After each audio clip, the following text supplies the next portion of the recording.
Yes. As the pioneer of daily sports talk on radio, do you think there's been much progress made in this area?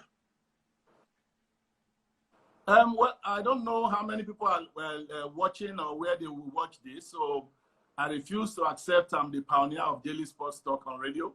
But I know that what we made popular was daily AM sports on FM, if you want to define it. We made that popular. Yeah, so your question again, so that I can really flow. Okay. As one of the early, let me say early pioneers, if I can put it that way. Do you think much progress has been made in that area of sports reporting? It's the same thing concerning the whole of journalism. The whole of yes, it's the same thing.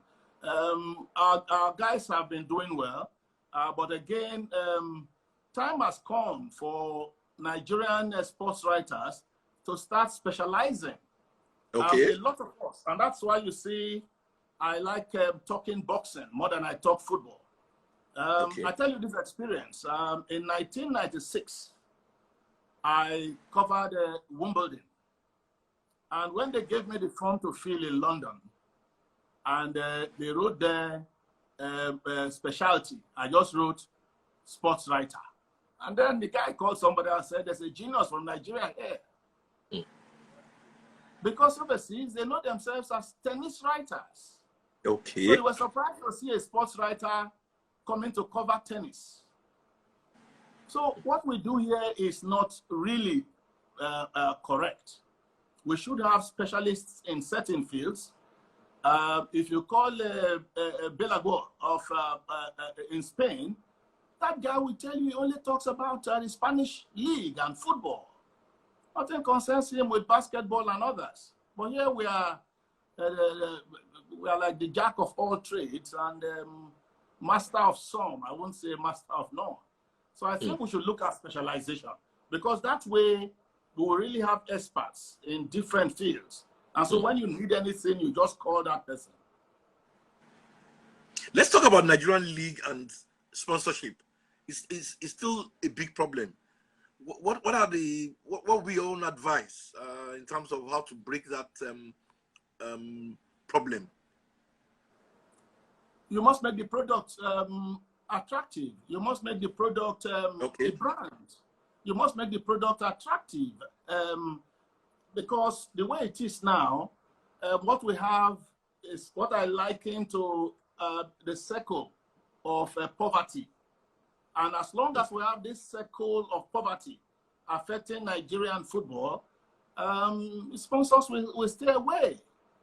You find that we have poorly set-up clubs that are only able to attract poorly paid players, that are only able to attract poorly paid coaches, and poorly paid players and poorly paid coaches who play on poorly maintained stadia and watched by supporters who are supported to support, whereas overseas supporters pay to support. And then at the end of the day, clubs are run, well, everything about a club is in the portfolio of the club chairman. Club chairman himself is the political hiring of a governor. And so he's put there not because of his knowledge of sports, but because the boy must be settled, or the boys must be settled for the next election. And so you find that this circle, poorly paid players, poorly paid coach, poorly paid supporters who are paid to support, poor facilities everywhere, all of them will also lead to poor turnout and therefore poor gate receipts. And with poor gate receipts, you can't do anything. The club can't get better. And so you find that sponsors don't get what they want. Let me tell you this. Many years ago, I did something for Coca-Cola in Makurdi during one of the FA Cup games there, over a decade or two now. And a photographer stood in front of letter C. And so when the camera beamed the goal, what came out was Coca-Cola. And when I got back to Lagos and showed them what I did, pitch panels for Coca-Cola, they told me, sorry, this is not our brand. Our name is Coca-Cola. Reason, poor management of stadia. When they play matches overseas, do you see photographers stand in front of perimeter advertising? No. So the too much to manage. And again, another thing I think we can do to make our league better is to now copy models. I looked at what was happening in the USA. Yeah. Let's be truthful. Sports radio did not just drop on my head. God just revealed that this thing is working well in the USA and not in Africa. And so we had to go to the USA, got the models, adapted them, and that is what we've been doing. And so you must look at what is working overseas, you adapt for your culture. Up to 1992, they were suffering in England. Money was not there in their game. And so some clubs decided to break away.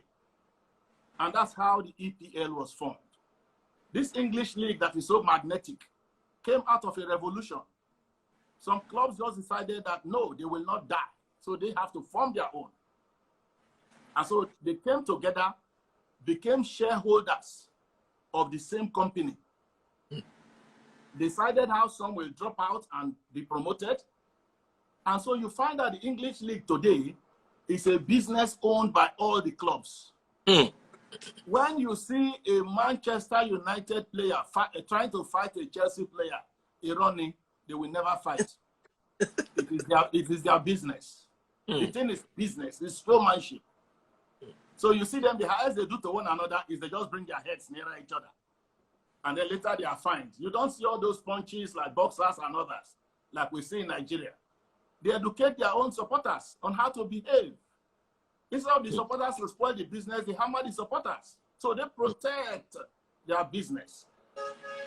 So I think Nigerians should start thinking about that and work with the LMC. Somebody has to organize. But controlling powers can be diluted so that everybody is accommodated. So rather than the LMC alone carrying this big thing on their shoulder, they have admitted now it's heavy, no sponsor.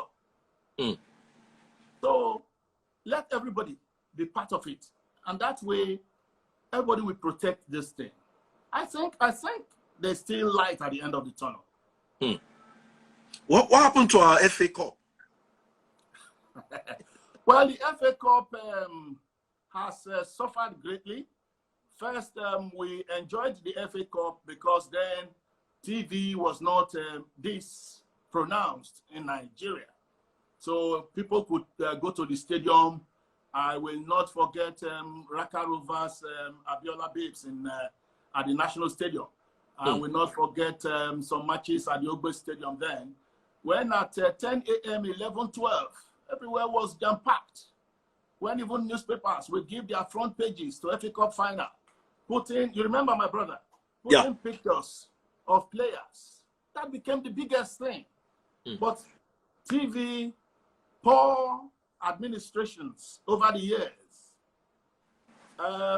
sponsors not getting reward. No sponsor is doing this because of CSR. CSR votes, corporate social responsibility votes, cannot sustain a sports business. And so most companies pick funds or take funds from their marketing budgets for sports sponsorship.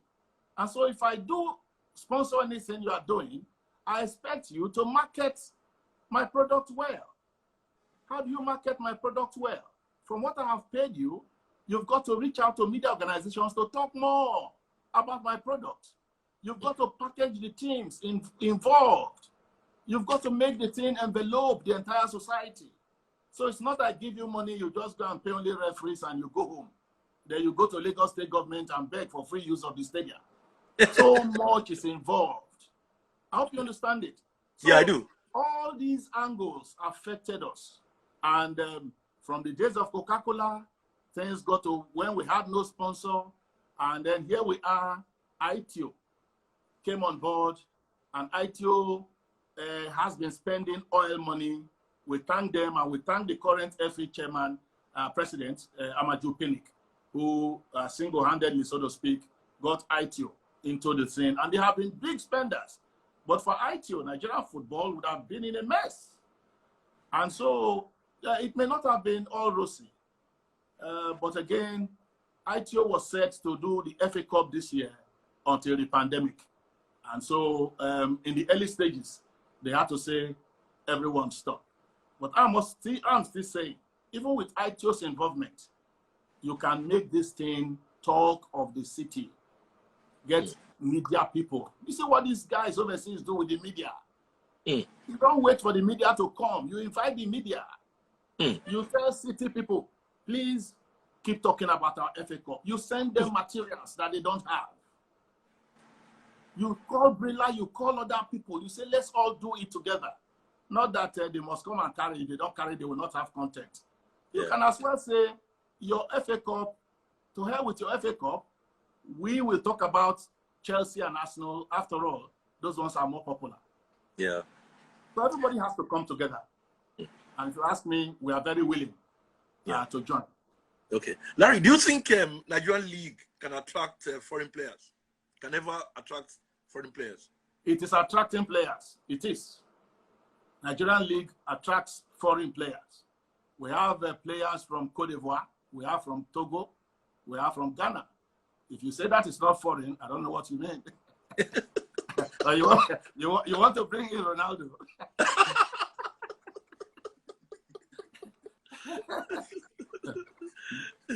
do you have okay? Do you have an ambition in national or international football administration? Sorry? Do you have an ambition to be part of a national or international football administration? I have served Nigeria at the presidential level. Okay. I was one of 12 Nigerians that took Nigeria to South Africa 2010. We served as members of the Presidential Task Force for the qualification of Nigeria for that World Cup and the participation of Nigeria at that World Cup. And it is to our work that today, where you have the headquarters of Nigerian football in Abuja at the National Stadium, is the house we built with funds from our work as PTF members. And we also thank this FA for accepting to move into the house after 10 years and repairing it, or after 9 years, and repairing it to taste, to their taste. But that is, so I have done some bits, and as you can see, this head is getting hot. So if they need people who can advise, why not? But day-to-day running around, we will have to consider. Again, Nigeria is a very complex place. It's not enough to just jump when you are called, when you are appointed. You must seek freedom to really use your brain, to use your connections, to use all you've known over the years by these people who are appointed. Because at times they just want a good name to be rubbished. So they come to you and use your good name as the name in front, and then they are doing terrible things behind. So that is why when some people come to people like us, we tell them, sorry, we are not available. I got one of that this year, and I said, I'm not available. Let's talk about what has kept you going all these years. I mean, you've been at it for a long time. How many years now, sir? I've been at this, I've been at this all my life, really. Because like we say in sports, I kicked my mother's womb. So I was doing boxing right from the womb. But if you ask me how long have you been at it, I don't know if you're talking radio or you're talking newspaper or all combined. Because in 1987, some years after we all started working at Concord, I was live in Las Vegas for my first World Boxing Championship coverage. 87 to 2020. And before then, worked at, was of the Concord. At that time, was of the Concord. Before then, was of the editorial board of the NYC newsletter in Kano State with Kingsley Osadolo, Fred Owawa, and some other first-grade journalists.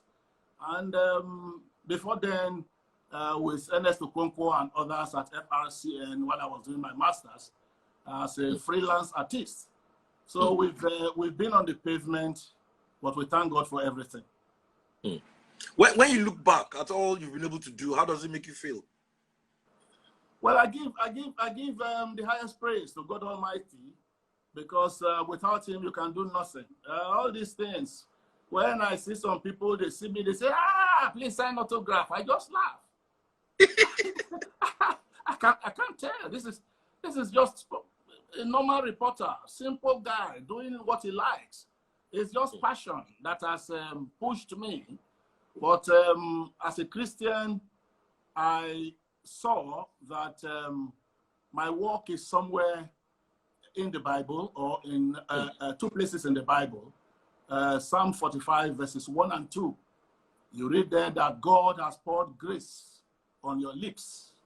So I find that what people do and talk about and go away, I do and talk about and get paid. So at that level, you must be humble and die daily, like Apostle Paul said, because it's just the grace of God.